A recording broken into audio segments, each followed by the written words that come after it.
Breaking news today. Putin will visit China next month to meet with Xi. Putin's trip to China for the Belt and Road Summit in October will be his first known trip abroad since an arrest warrant was issued for him in connection with the deportation of children from Ukraine. Putin accepted an invitation from Xi Jinping to travel to China for the summit. Russian President Vladimir Putin recently met with North Korean dictator Kim Jong-un in an effort to strengthen ties with a select group of allies after being shunned internationally following his invasion of Ukraine. Mr. Putin noted that the Chinese-led Belt and Road Initiative is an integral part of Russia and China's integration of our ideas of creating a large Eurasian space. After meeting with Chinese Foreign Minister Wang Yi, who is in Moscow this week for a strategic diplomatic visit, he announced his intention to visit Beijing. According to a Kremlin statement, Mr. Putin assured the top Chinese diplomat that the Belt and Road strategy fully meets and coincides with Russia's interests. He's planning to go to Beijing, the capital of China, to take part in the summit. We believe in merging our vision of creating a greater Eurasian space with the idea of our Chinese friends as part of the Belt and Road Initiative, and we have been quite good at synchronizing our efforts, he said. Mr. Putin has relied heavily on his Asian allies since his invasion of Ukraine in February of last year, most notably China and North Korea. Russia has also amped up trade with China by selling it more energy and showing diplomatic bonhomie by carrying out joint military exercises.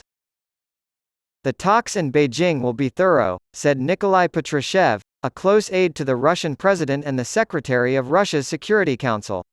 He said Russia and China should deepen cooperation in the face of the West's attempt to contain them both.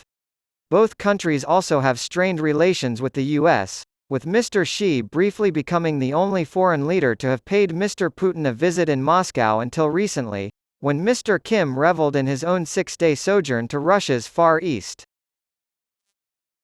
A flagship initiative of Beijing, the Belt and Road Project has been a key prospect for China to expand its influence in developing countries through infrastructure projects. On the continuing war in Ukraine, China has shown a neutral stand and has gone to the extent of criticizing Western sanctions against Moscow and the arming of Kyiv by several Western nations. It also accused NATO and the US of provoking Russia's military action and declared last year that it had a no-limits friendship with Russia. Earlier this year, CIA Director William Burns said Russia was becoming more and more dependent on China and was even at risk of becoming its economic colony in time. For decades, Europe and the US have generally approached Central Asia in a spirit of geopolitics first, human rights concerns later, if at all. US President Biden's first-of-its-kind meeting with his 5 regional counterparts this week seems to have delivered more of the same. Since Russia's all-out, atrocity-ridden invasion of Ukraine started in February of last year, the West has been keen to solidify relationships in the region.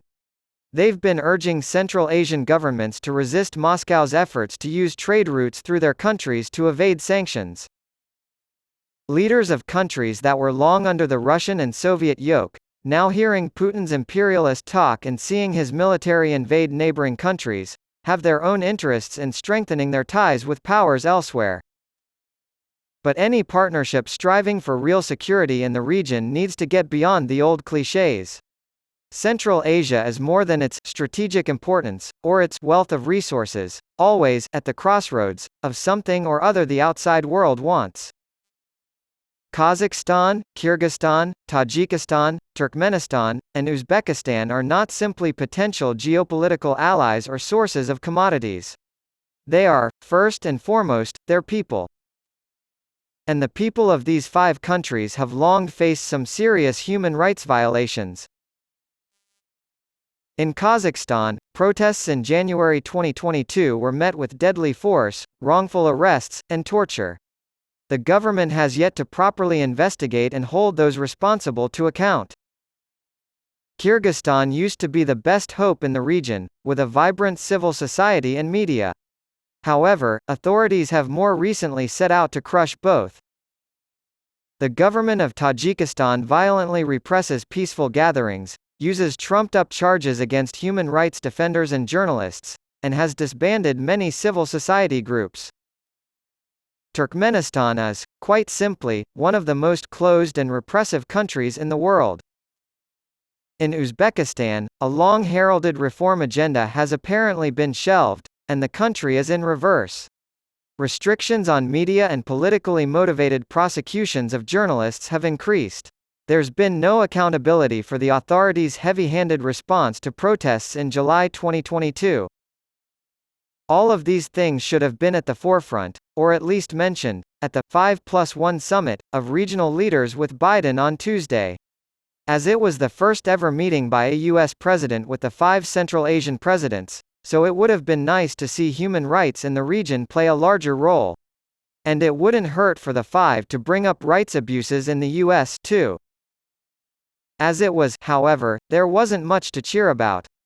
The White House's official readout from the meeting mentions a new initiative on disability rights, but details are thin. We're looking into that. Stay tuned.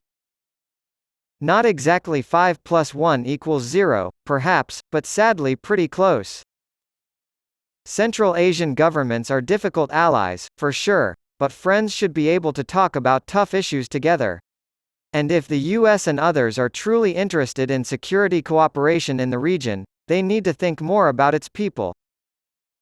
Long-term stability is impossible where the legitimate rights and aspirations of so many citizens are trampled upon.